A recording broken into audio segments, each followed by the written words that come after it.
Education में politics नहीं आना चाहिए, ये सोचने वाली मेरी फैमिली है।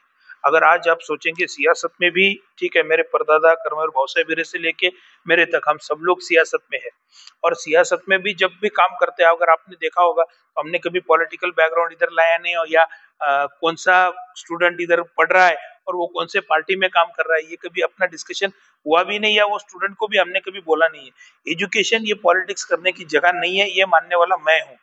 राजनीति, आंदोलन, किसान, करप्शन, गरीबी, इन सभी मुद्दों पर आवाज उठाएगा अब तक न्यूज इंडिया।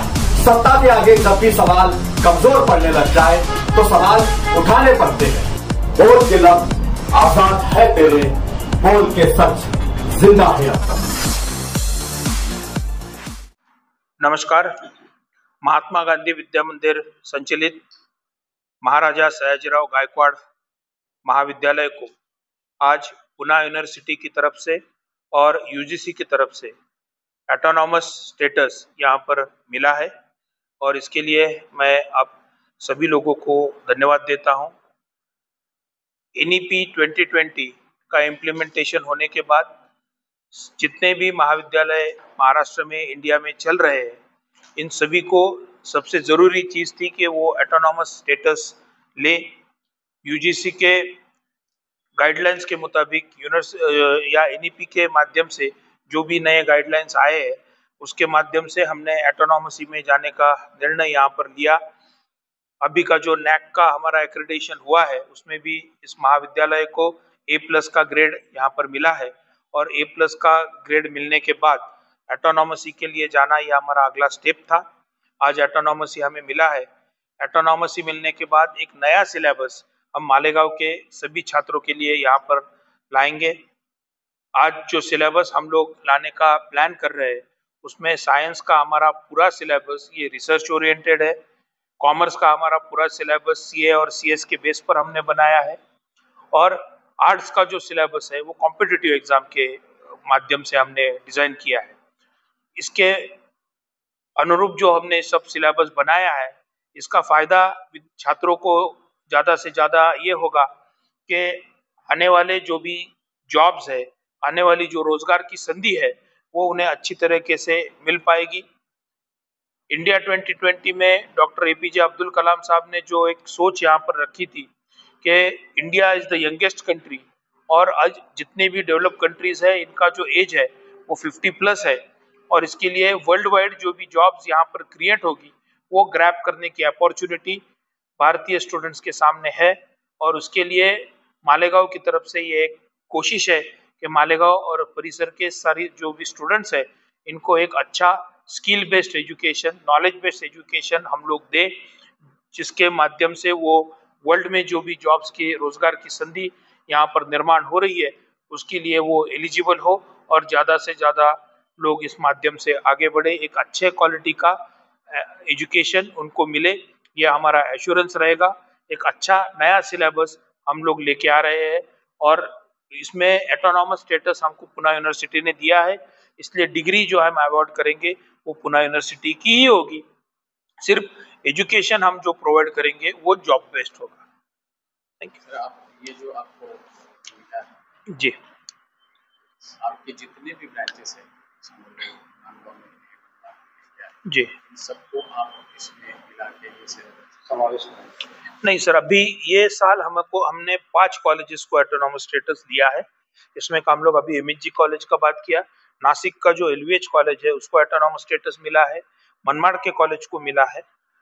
उसके बाद में मालेगांव में जो सिटी कॉलेज हम लोग चलाते हैं, सिटी कॉलेज को ऑटोनॉमस स्टेटस आया है, और 5वां जो है वो नासिक के फार्मेसी कॉलेज में आया है।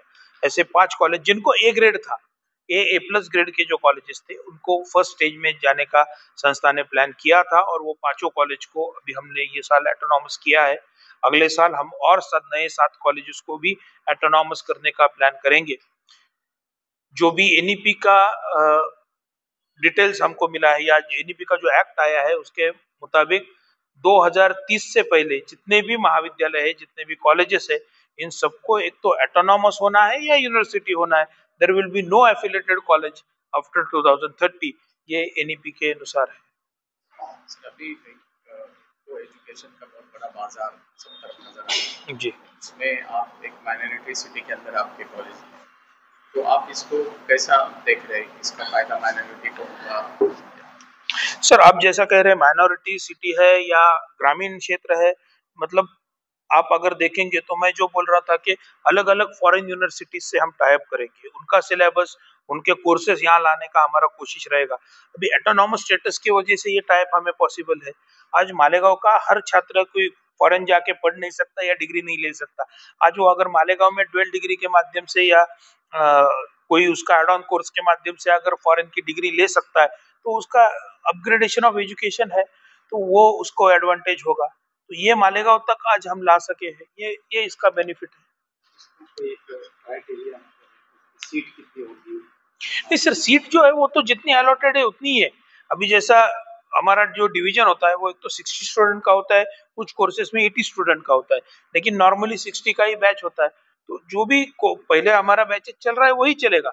अभी इसमें हम लोग जो नया अगर कुछ चालू करना है, नया कोर्सेज भी लाएंगे, नया भी लाएंगे, तो उसको स्टेट गवर्नमेंट से परमिशन लेके वो फ्रेश कोर्स करके ट्रीट होगा। पुराना जो चल रहा है वो वैसा ही कंटिन्यू रहेगा। आपने कहा कि खुद के सिलेबस जी जी।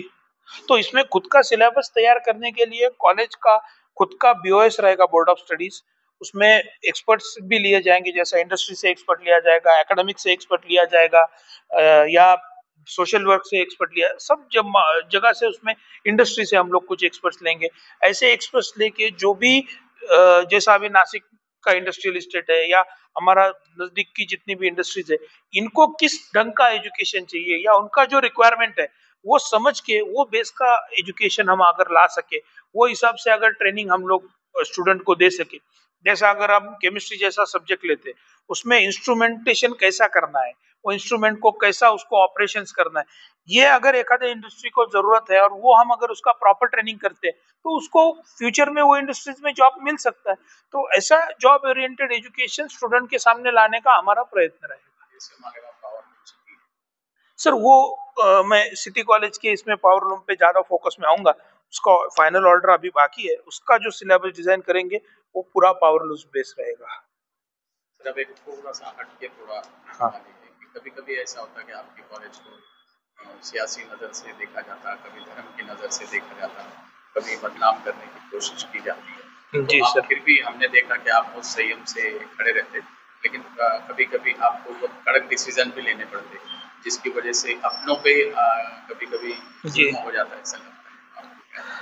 सर अभी जो एक्चुअली अगर आप देखेंगे तो मैं 4 जनरेशन से एजुकेशन में काम कर रहा हूँ, और एजुकेशन में काम करते वक्त आपने अगर देखा होगा तो एजुकेशन में पॉलिटिक्स नहीं आना चाहिए, ये सोचने वाली मेरी फैमिली है।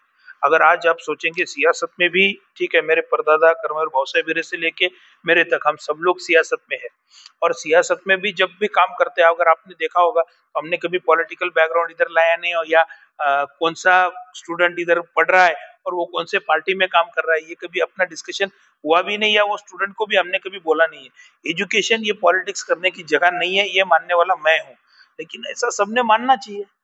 आज जो भी बेनिफिट मैं आपको बोल रहा हूँ एनईपी के माध्यम से मिल रहा है, ऑटोनॉमस स्टेटस से आज अपन ड्यूअल डिग्री ला रहे हैं, फॉरेन डिग्री ला रहे हैं, इसका फायदा किसको होने वाला है? हर एक नागरिक को होने वाला है। उसमें तो हम ये नहीं सोचने वाले कि ये कौन से पार्टी का है, इसको एडमिशन देना है, या दूसरे पार्टी का है, इसको नहीं देना है, ऐसा तो नहीं होने वाला है। इसलिए ये सारी चीजें गलत है।